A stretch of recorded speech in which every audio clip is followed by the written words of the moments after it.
what's raging within.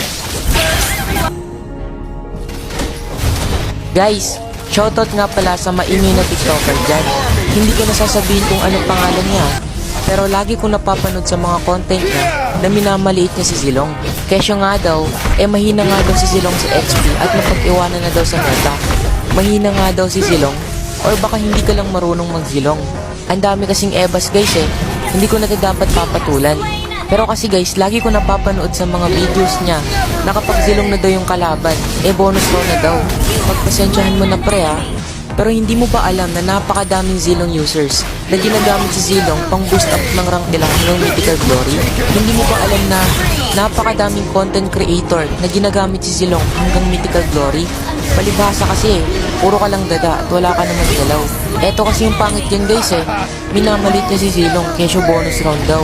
Sinasabi niya pang wala daw kwenta ang Zilong sa XP lane. Purong ebas na lang Hindi yata alam yung salitang comfort pick.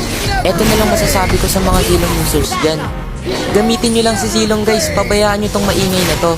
Pero baka sabihin ako piling malakas nasa 700 points pa lang yung current points ko ngayon. Since minamalit ko naman na si Zilong, ganito na lang. 5v5 kaya tayo, kasama ko yung pinakamagaling mag-Zilong sa Pilipinas. Kaso nga lang nakakahiya kay Kel 5v5 na lang kaya tayo kasama ng squad ko. Bonus round na yan Zilong XP kami, basta gamitin mo yung cloud mo.